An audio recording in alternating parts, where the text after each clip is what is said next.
Everyone, welcome to exam originals. कैसे हैं आप सब? आई होप कि आप सब बहुत अच्छे होंगे। मैं हूं लेखा शर्मा और मैं आपके लिए लेके आई हूं संपूर्ण रिवीजन सीरीज़ लेक्चर 5। जैसे कि हम इस सीरीज़ में एमसीक्यूज़ कर रहे हैं तो हम वही कंटिन्यू करेंगे। एमसीक्यूज़ कर रहे हैं हम एमपी के, that is ancient history of MP. Okay, and thank you, first of all thank you जिनको भी ये लेक्चर्स पसंद आ रहे हैं। Thank you so much. आप पेशेंस रखिए, बस थोड़ा सा और बने रहिए। मैं अपनी तरफ से पूरी कोशिश कर रही हूँ कि आपको सब कुछ कवर करा सकूँ और हम बहुत अच्छे से पढ़ाई करेंगे जिससे कि हमारा सिलेक्शन पक्का हो सके। बस थोड़ा सा मेरे साथ कोऑपरेट करिएगा, बस यही रिक्वेस्ट है मेरी। और जैसे मैं कि मैंने कहा था, आप एक पेन और एक कॉपी लेके बैठिएगा प्लीज़, क्योंकि कुछ बहुत सारी इंपॉर्टेंट चीज़ें होती हैं छोटी छोटी जो मैं आपको लेक्चर के दौरान बताती हूँ, उसे आप नोट करते हुए चलिएंगे तो आपके उससे नोट्स भी बन जाएंगे, आपका रिवीजन भी हो जाएगा और वो चीज़ें आपको याद भी रहेंगी। क्योंकि जैसे कि मैंने हर बार ही कहा है कि पढ़ने से ज़्यादा इम्पॉर्टेंट है कि आप कितना रिटेन कर पा रहे हैं और उससे भी ज़्यादा इम्पॉर्टेंट है कि आप कितना रिकॉल कर पा रहे हैं।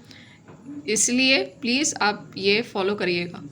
देन जैसे कि आपको पता है कि हमारे और भी कोर्सेज चल रहे हैं जो कि आप एग्ज़ाम ओरिजिनल्स के ऐप पे देख सकते हैं। उसमें है prelims test series, mains test series, unit 7 का फुल कोर्स, यूनिट 9 का full course, MPPSC paper 2, NCERT test series. Okay, और एक और जो कोर्स लॉन्च हुआ है वो है MP district wise.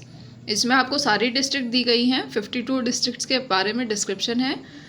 1 district is equal to 1 page और उससे बाहर आपको कुछ भी पढ़ने की ज़रूरत नहीं पड़ेगी। ये इसमें हम लोगों ने कोशिश की है कि आपको उसके अलावा उसके बाहर कुछ भी पढ़ने की कोशिश ना करनी पड़े और आपको एक ही जगह सॉर्ट आउट मटेरियल दिया जाए। ओके, तो चलिए हम शुरू करते हैं आज का lecture. So the first question is, Bahmani inscription describes about which dynasty? Bahmani अभिलेख किस वंश का वर्णन करता है? ठीक है, आपको क्वेश्चन समझ आया?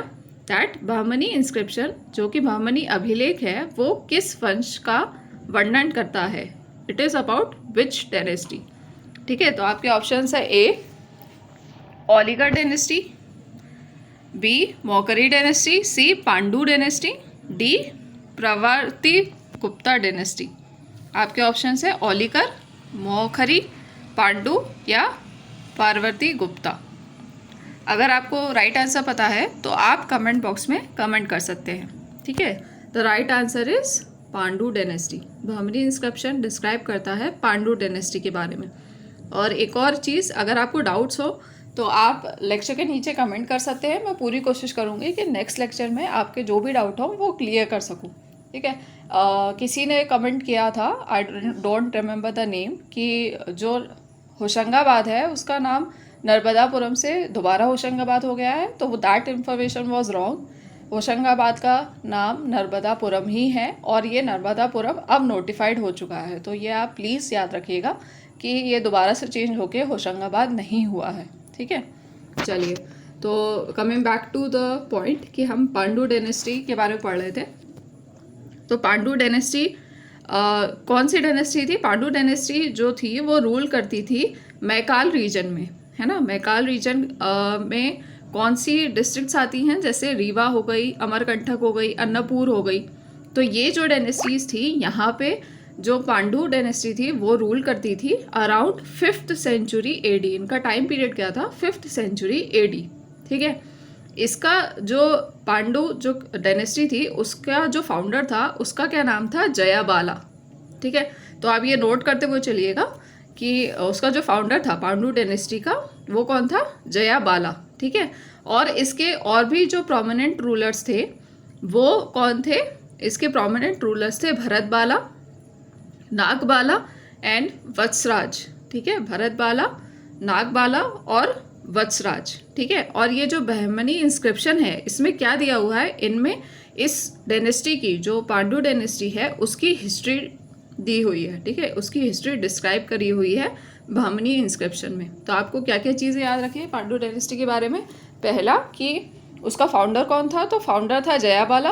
कौन से रीजन में ये डायनेस्टी बिलोंग करती थी, that is around Maikal ranges हमने पढ़ा है जैसे ज्योग्राफी में, तो मैकाल रीजन में ये डायनेस्टी बिलोंग करती थी। और उसमें कौन सी डिस्ट्रिक्ट्स आती थी, रीवा, अमरकंटक, अन्नूपुर, ये वाली डिस्ट्रिक्ट्स आती थी, ठीक है। That is around the north eastern part of MP, ठीक है, नॉर्थ ईस्टर्न पार्ट एमपी के।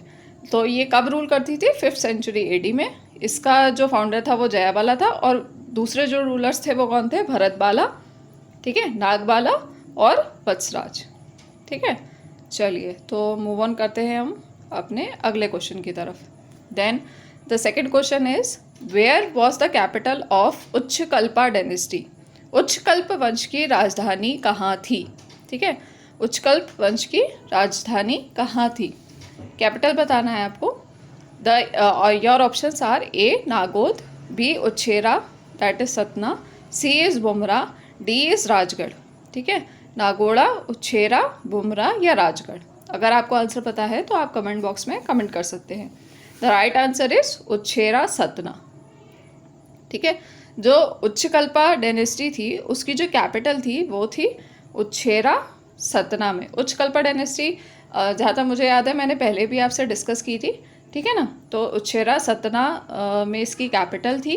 ये रूल करते थे 5th to 6th century AD में in the north eastern part, ठीक है, नॉर्थ ईस्टर्न पार्ट में ये रूल करते थे, क्योंकि सतना जो है वो कहाँ आता है, north eastern part of MP में, है ना। तो ये जो है ये डायनेस्टी रूल करती थी, और ये सारी जो थी वो कहीं ना कहीं कंटेम्परेरी डायनेस्टीज थी, मतलब एक ही समय पे ये अलग अलग रीजन्स पे रूल करती थी। जैसे पांडु डायनेस्टी हो गई, जैसे उच्छकल्पा डायनेस्टी हो गई, ये एक ही टाइम पीरियड में थी। जैसे 5th सेंचुरी एडी में था पांडु डायनेस्टी, ऐसे ही 5th और 6th सेंचुरी एडी में थी उच्छकल्पा डायनेस्टी, ऐसे ही परवरजरिक डायनेस्टी जो हमने पढ़ी थी वो भी सेम टाइम पीरियड में ही थी, है ना। तो ये सारी डायनेस्टीज एक ही टाइम पीरियड में रूल करती थी अलग अलग रीजन्स में, है ना। तो ये जो डायनेस्टी थी ये परवरजरक जो डायनेस्टी हमने जिसके बारे में पढ़ा था उसका नाम था परवरजक्स, है ना। परवरजक्स डायनेस्टी जो थी जिसके बारे में हमने पहले वाले लेक्चर में भी पढ़ा था, तो वो डायनेस्टी और उच्छकल्पा डायनेस्टी, ये डायनेस्टी ऑलमोस्ट सेम रीजन्स में ही बिलोंग करती थी। बस इनके बीच की एक बॉर्डर थी, वो थी बुमरा जो विलेज था ये इन दोनों डायनेस्टीज़ के बीच का एक बॉर्डर बनाता था, है ना, दोनों डायनेस्टीज़ को सेपरेट करता था, ठीक है। तो आप ये भी याद रखिएगा कि कौन सा रीजन इन दोनों डायनेस्टीज़ को सेपरेट करता था, तो वो था बुमरा जो है वो एक प्लेस है अराउंड सतना ओनली, ठीक है, सतना के अराउंड ही ये बुमरा एक प्लेस है, ठीक है। तो आप ये भी याद रखिएगा। और बुमरा में और क्या है, बुमरा में एक स्टोन इंस्क्रिप्शन भी है जो कि इधर पाया गया है बुमरा विलेज में, और इसको जब आप देखोगे तो इसमें आपको दिया हुआ है हिस्ट्री ऑफ उच्छकल्पा डायनेस्टी की हिस्ट्री आपको मिलेगी। और एक और इंस्क्रिप्शन आपको मिलता है वो कहलाता है जयनाथ इंस्क्रिप्शन, और इसमें क्या दिया हुआ है, इसमें दिया हुआ है सॉरी फॉर आज थोड़ा मेरा गला ख़राब है इसलिए I am sorry for the interruption. चलिए तो हम पढ़ रहे थे जयनाथ इंस्क्रिप्शन के बारे में। तो जयनाथ इंस्क्रिप्शन में इसके रूलर्स के बारे में दिया हुआ है, उच्छकल्पा डायनेस्टी के रूलर्स के बारे में, और वो कौन कौन से थे उनका भी नाम आप याद रखिएगा। ओध्य देवा, ठीक है, कुमारा देवा, जयनाथ और सर्वनाथ, ठीक है। तो कौन कौन से रूलर्स थे, ओध्य देवा, ठीक है, ओध्य देवा, कुमारदेव, जयनाथ एंड सर्वनाथ, ठीक है। तो ये आप ये चीज़ मतलब उसके रूलर्स के बारे में, डायनेस्टीज़ क्योंकि ये रीजनल डायनेस्टीज़ है ना, ये पैन इंडिया में नहीं पाई गई हैं, तो ये रीजनल डायनेस्टीज़ है। और क्योंकि हम MPPSC के लिए तैयारी कर रहे हैं तो ये MP के लिए इंपॉर्टेंट डायनेस्टीज़ है, इसलिए ये इंपॉर्टेंट हो जाती हैं और इसलिए ये आपको पढ़ना ज़रूरी है। तो इन डायनेस्टीज़ का टाइम पीरियड आपको थोड़ा सा याद रखना है, थोड़ा सा इनका रीजन याद रखना कि कहाँ ये बिलोंग करती थी, और आपको इनके रूलर्स के बारे में थोड़ा बहुत पता होना चाहिए, है ना। तो कौन कौन से रूलर्स थे, ओध्य देवा, कुमारदेव, जयनाथ और सर्वनाथ, ओके। चलिए now moving on to next question, who was the first Huna king to attack Malwa, ठीक है। मालवा पर आक्रमण करने वाला प्रथम हूण राजा कौन था? आपके ऑप्शन है ए तोरमाना, बी मिहिरकुला, सी नहपाना, डी महेंद्र। आपके ऑप्शन है ए तोरमाना, बी मिहिरकुला, सी नहपाना, डी महेंद्र। अगर आपको आंसर पता है तो आप इसका सही आंसर लगा लीजिए। The right answer is Toramana. ठीक है, तोरमाना जो था वो फर्स्ट हूना किंग था जिसने अटैक किया था मालवा पे। ठीक है, तो ये आप याद रखिएगा। अब हून्स क्या थे? हून्स जो थे वो एक सेंट्रल एशियन ट्राइब्स थे। ठीक है, सेंट्रल एशियन ट्राइब्स थे हून्स। ठीक है, जो कि इंडिया में एंटर हुए थे 5th से 6th सेंचुरी के बीच में। ठीक है, 5th से 6th सेंचुरी के बीच में ये इंडिया में एंटर हुए थे। तो हून्स क्या थे? दे वर नॉट लोकलाइड ऑफ इंडिया, वो बाहर से आए थे, सेंट्रल एशियन से आए थे। तो सेंट्रल एशियन ट्राइब्स थे ये, और ये इंडियन कॉन्टिनेंट में कब एंटर हुए थे? 5th से 6th सेंचुरी के बीच में। ठीक है, इनने कौन सा एम्पायर मतलब कौन सा एरिया एक्वायर किया था? That was from Eran to Kaushambi. ठीक है, एरन कहाँ था? सागर में, है ना। तो इसलिए ये इम्पॉर्टेंट है क्योंकि ये एमपी में भी इनका रूल था, है ना। तो इनका जो एम्पायर था वो पूरा नॉर्दर्न इंडिया से लेके एरन तक और कौशाम्बी तक इनका पूरा एम्पायर फैला हुआ था। और यही हून्स थे जिनने जो गुप्ता डायनेस्टी थी, जिसको कि हम लोग पढ़ते हैं Gupta dynasty was the golden age, है ना। तो यही वो लोग थे जिनने उसको कमज़ोर कर दिया था, गुप्ता डायनेस्टी को, गुप्ता डायनेस्टी के रूल को कमज़ोर कर दिया था। तो वो कौन थे? हुना किंग ही थे। ठीक है, और इसके बारे में एक और इम्पॉर्टेंट चीज़ है, जो तोरमन था उसने एक स्टैचू बिल्ड किया था एरन पे, है ना, जिसका नाम था वराहा स्टैचू। ठीक है, तो ये इम्पॉर्टेंट हो जाता है। आपको याद रखना कि वराहा स्टैचू ऑफ एरन किसने इस्टेब्लिश किया था? तो वो था तोरमन। ठीक है, तोरमन ने इस्टेब्लिश किया था वराहा स्टैचू ऑफ एरन को। ठीक है, और इसके अलावा एक और चीज़ आपको याद रखनी है, वो ये कि इसका जो मतलब जो तोरमन था उसको जिसने सक्सीड किया था वो था मिहिरकुला। ठीक है, अब जो गोपा पर्वत इंस्क्रिप्शन है ग्वालियर का, ठीक है, उसमें मेंशन्ड है। ठीक है, ये भी आप बहुत इंपॉर्टेंट फैक्ट है, ये आपको याद रखना पड़ेगा कि जो मिहिरकुला था उसका एक इंस्क्रिप्शन पाया गया है। कहाँ से? गोपा पर्वत इंस्क्रिप्शन ऑफ ग्वालियर। ठीक है, ग्वालियर से एक इंस्क्रिप्शन पाया गया है जिसमें कि ये बताया गया है कि एक सन टेम्पल बनवाया था मिहिरकुला ने। ठीक है, तो गोपा पर्वत इंस्क्रिप्शन किस रूलर को बिलोंग करता है, ये भी क्वेश्चन पूछा जा सकता है। तो ये बिलोंग करता है मिहिरकुला को। ठीक है, मिहिरकुला किस डायनेस्टी का था? तो ये किस डायनेस्टी का था? हुना डायनेस्टी का। ठीक है, तो ये भी आपको याद रखना है। और इसमें क्या डिस्क्राइब्ड है? ये डिस्क्राइब्ड है कि एक सन टेम्पल बिल्ड करा था मिहिरकुला ने। ठीक है, तो ये भी इम्पॉर्टेंट है। तो ये 3-4 फैक्ट्स हैं जो आपको याद रखना ज़रूरी है। ठीक है, और मिहिरकुला जो था वो एक बहुत ही एफिशिएंट रूलर था, लेकिन उसे डिफीट किया था किसने? नरसिंह गुप्ता ने और यशोधर्मन ने मिलके। ठीक है, नरसिंह गुप्ता जो था वो किंग था मगध का, और यशोधर्मन जो था वो किंग था मालवा का। इनने मिलके मिहिरकुला को डिफीट किया था अराउंड 530 AD में। ठीक है, 530 AD में इनने मिलके मिहिरकुला को हराया था। ठीक है, तो दिस वॉज अबाउट हून किंगडम।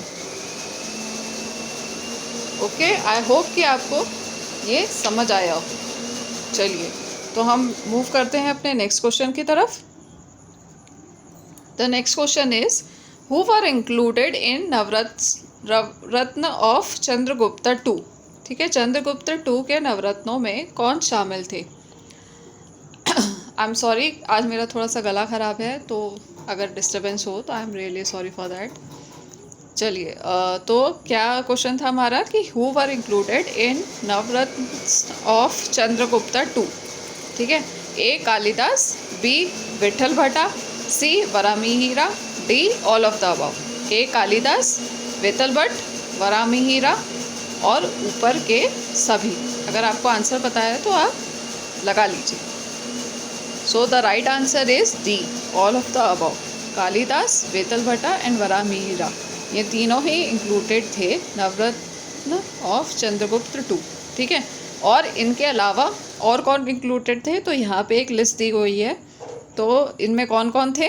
कालिदास, वेतलभट्टा, वराहमिहिर, धन्वंतरी, अमरसेना, वरुचि, घटकर, हरिसेना और खहापनाक।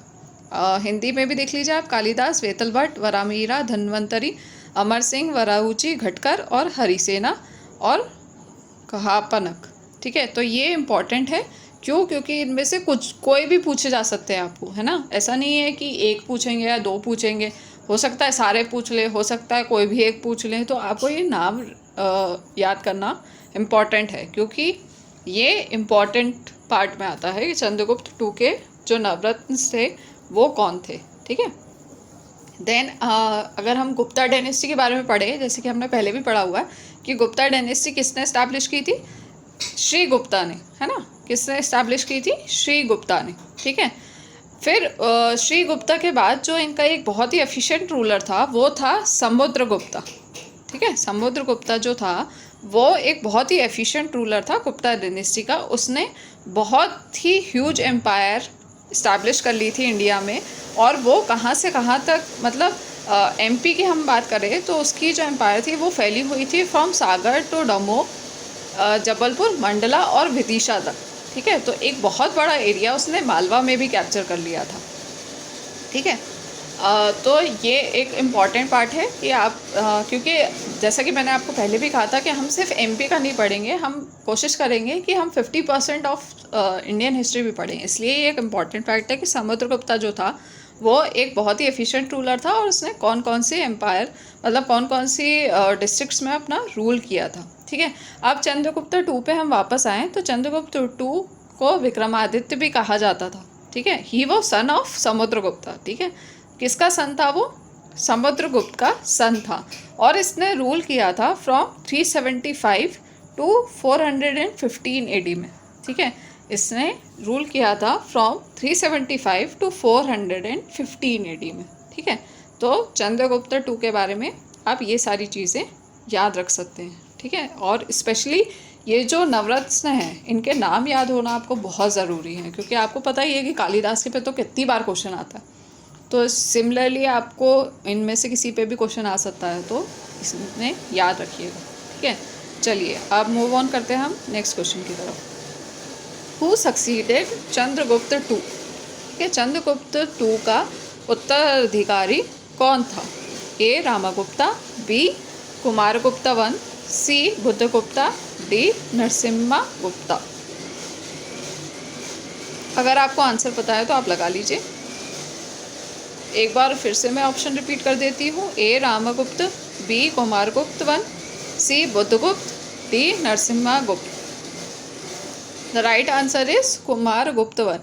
ठीक है, किसने सक्सीड किया था चंद्रगुप्त टू को? कुमारगुप्ता वन ने सक्सीड किया था। ठीक है, अब इसके बारे में अगर हम पढ़ें तो हमें क्या मिलता है कि एक इंस्क्रिप्शन है जो कि तोमेन इंस्क्रिप्शन के नाम से जाना जाता है, जो कि कहाँ लोकेटेड है? अशोक नगर में लोकेटेड है। ठीक है, कहाँ लोकेटेड है? अशोक नगर में लोकेटेड है।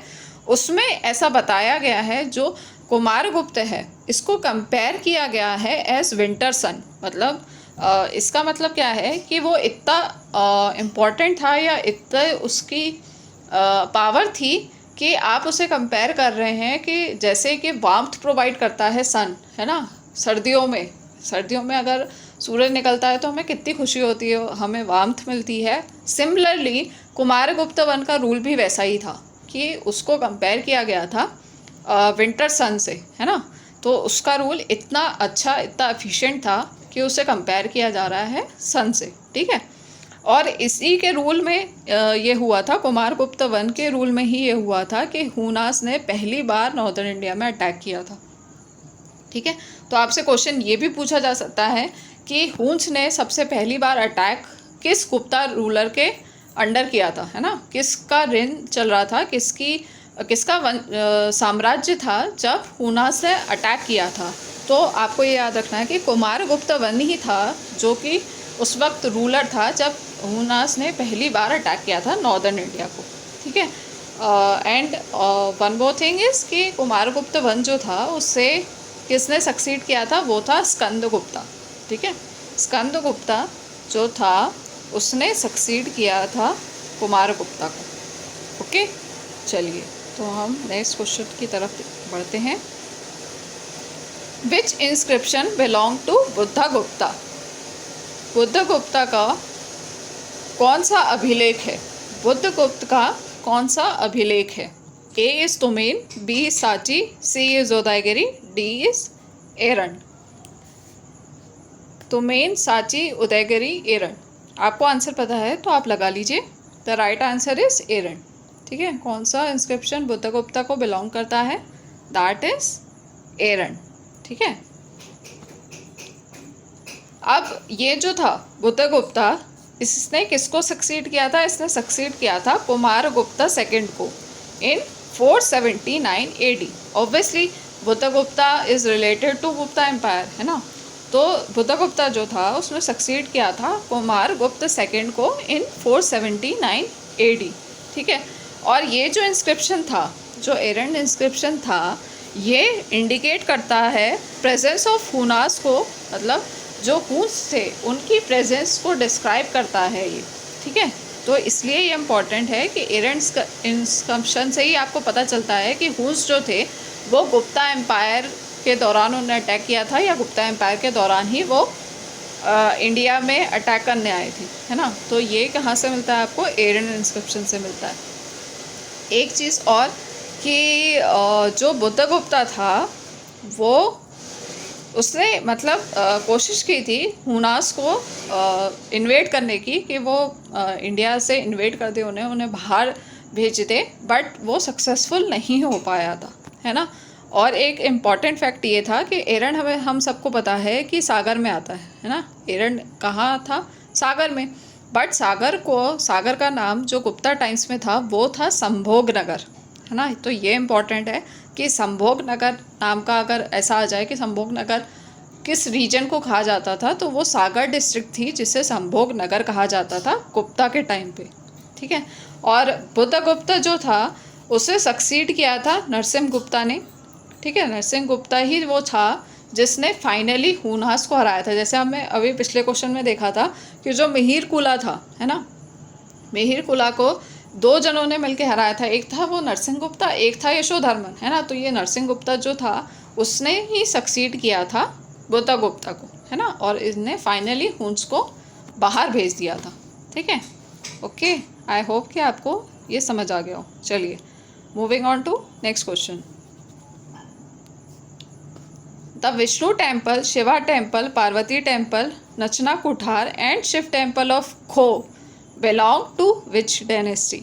विष्णु मंदिर, शिव मंदिर, पार्वती मंदिर, नचना कुठार और खो का शिव मंदिर किस वंश के हैं? ठीक है, आपको ये बताना है कि ये किस डायनेस्टी को बिलोंग करते हैं। औलिकर, वकाटका, गुप्ता या पांडु? औलिकर, वकाटका, गुप्ता या Pandu? The right answer is, अगर आपको पता है तो आप लगा लीजिए, the right answer is Gupta dynasty. ठीक है, ये जितने भी टेम्पल्स हैं ये बिलोंग करते हैं गुप्ता डायनेस्टीज़ को। अब ये क्यों इम्पॉर्टेंट है? क्योंकि ऑब्वियसली ये सारे एग्जिस्ट करते हैं एमपी में, इसलिए ये आपके लिए इम्पॉर्टेंट है कि आपको पूछा जा सकता है कि विष्णु टेम्पल या नचना कुठार या शिव टेम्पल ऑफ खो किसके पीरियड में बना था, या कौन सी डायनेस्टी रूल करती थी जब ये बने थे, इसलिए ये इम्पॉर्टेंट है। ठीक है, तो आप ये याद रखिएगा। अब हम एक एक का रीजन देख लेते हैं सबसे पहले, है ना। तो विष्णु टेम्पल जो था वो कहाँ था? वो था टिगवा, जबलपुर में। ठीक है, कहाँ था? टिगवा, जबलपुर में। ठीक है, टिगवा, जबलपुर में। देन शिवा टेम्पल जो था वो था नागौद में, है ना। जो शिवा टेम्पल था वो था नागौद में। नागौद कहाँ आता है? Nagod is around Satna. ठीक है, नागौद जो आता है वो आता है सतना में। ठीक है, पार्वती टेम्पल या नचना कुटार कहाँ लोकेटेड है? पन्ना में। ठीक है, पार्वती टेम्पल या नचना कुटार कहाँ लोकेटेड है? पन्ना या अजयगढ़ भी कह सकते हैं आप इसे। ठीक है, अजयगढ़ में। ठीक है, ओके। और इसमें एक चीज़ और ऐड होनी है, वो ये है कि जो खो है, शिव टेम्पल एट खो, वो एक्चुअली कहाँ लोकेटेड था? वो भी नागौद में ही लोकेटेड था। ठीक है, खो वाला भी नागौद में था, और एक और जो शिव टेम्पल था वो भी नागौद में ही था, है ना। तो खो कहाँ बिलोंग करता है? नागौद को बिलोंग करता है, और नागौद कहाँ आता है? सतना में आता है। ठीक है, तो ये आप याद रखिएगा इनके रीजन्स याद रखना इम्पॉर्टेंट है, क्योंकि यही पूछा जाएगा और इसके अलावा तो कोई क्वेश्चन बनता नहीं है ना। और इसका एक और फैक्ट ये है कि जो विष्णुगुप्ता था उसे कंसिडर किया जाता है last ruler of Gupta dynasty. हालांकि यह अभी तक डिफाइंड नहीं है, लेकिन ऐसा कंसिडर किया जा सकता है कि जो विष्णुगुप्ता था वो लास्ट रूलर था गुप्ता डायनेस्टी का। ओके, आई होप कि आपको ये समझ आ गया होगा। चलिए तो मूव ऑन करते हैं हमारे नेक्स्ट क्वेश्चन की तरफ। Yashodharman who defeated the Huna king Mihirakula belong to which dynasty. ठीक है, हूण राजा मिहिरकुल को पराजित करने वाले यशोधर्मन किस वंश के थे?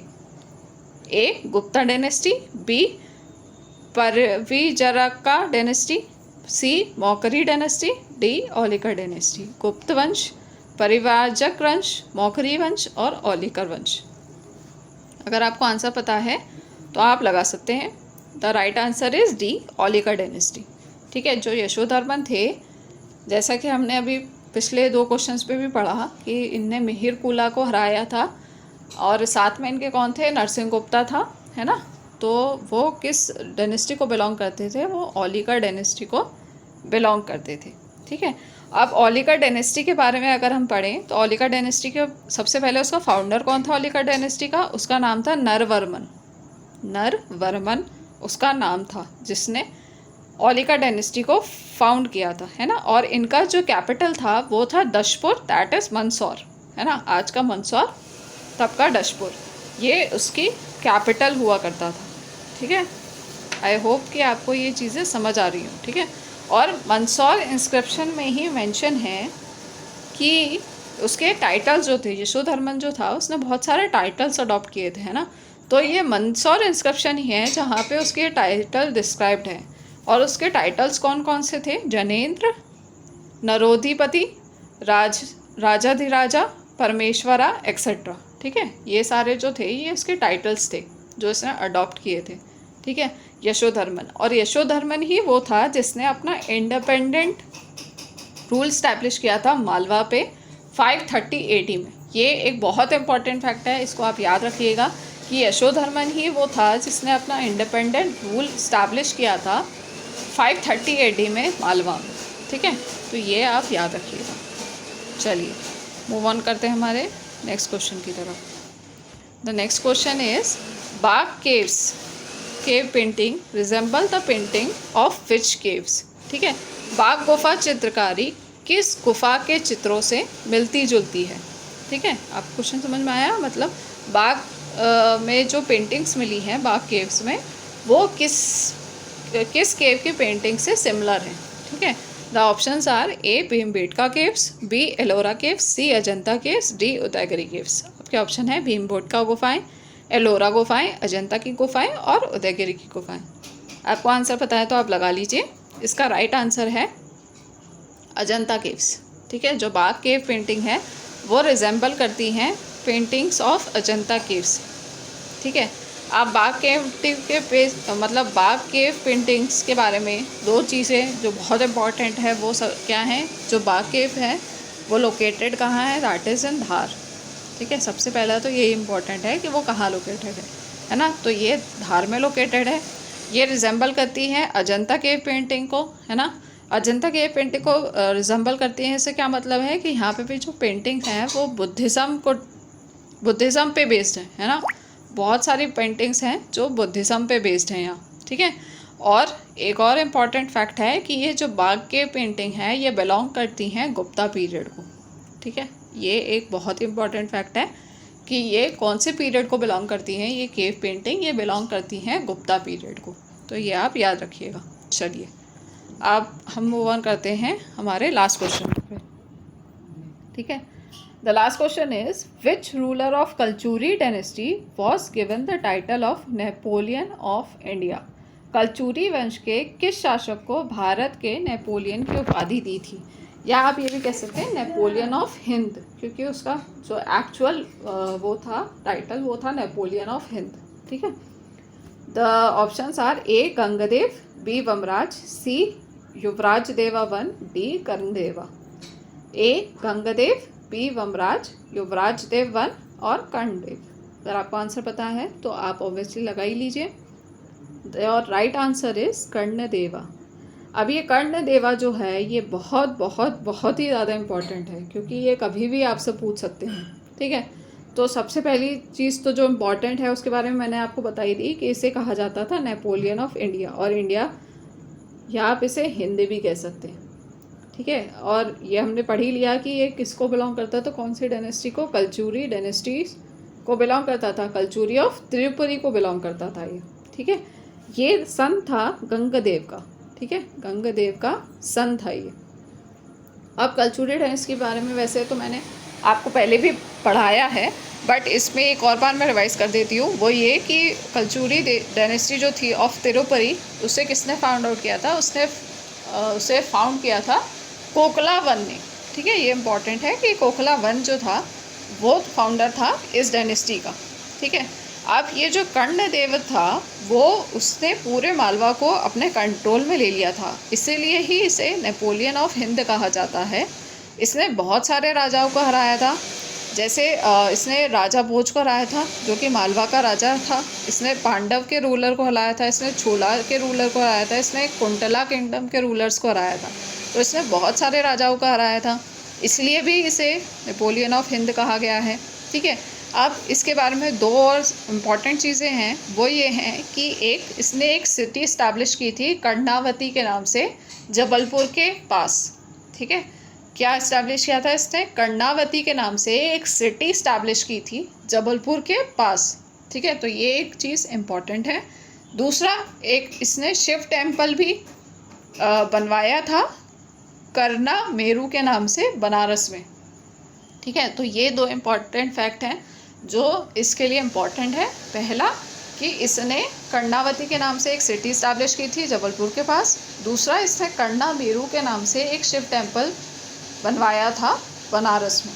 ठीक है, और इसने कुछ टेम्पल्स बनवाए थे अमरकंटक में भी, है ना। तो ये 2-3 फैक्ट्स हैं जो कि इम्पॉर्टेंट हो जाते हैं। और एक और इसका इम्पॉर्टेंट फैक्ट है कि इसका एक और नाम जो था वो क्या था, लक्षीकर्णा। ठीक है, ये रूल्ड अराउंड 1041 to 1072 AD। ठीक है, तो ये एक बहुत इम्पॉर्टेंट क्वेश्चन होता है आपका इस हिसाब से। तो चलिए, आज का हमारा ये लेक्चर यहीं एंड होता है। आई होप कि आपको लेक्चर्स पसंद आ रहे हों, एंड थैंक यू। अगर आपको लेक्चर्स पसंद आ रहे हो तो आपको कोई भी डाउट हो तो एज़ यूजुअल आप कमेंट बॉक्स में कमेंट कर सकते हैं। मैं पूरी कोशिश करूँगी कि नेक्स्ट वीडियो में आपके डाउट लिए जाएं। और इसके अलावा कोई भी इशू हो आप कमेंट बॉक्स में कमेंट कर सकते हैं, और कोई भी इशू हो आप प्लीज़ बताइए। और प्लीज़ थोड़ा सा पेशेंस रखिएगा, क्योंकि लेक्चर्स लंबे ज़रूर हैं, बट हम उसमें आप देख ही रहे हैं कि हम कितनी सारी चीज़ें पढ़ लेते हैं। एक क्वेश्चन के अंडर हम कितनी सारी चीज़ें पढ़ते हैं, बस इसलिए वो लेक्चर्स लंबे हो रहे हैं। बट लंबे होने का मतलब ये नहीं है कि आप बोर हो जाएं। आप प्लीज़ छोटी छोटी चीज़ें हैं उन्हें याद रखेंगे तो आपकी प्रिपरेशन और भी बहुत अच्छी हो जाएगी। चलिए फिर मिलते हैं। Good day.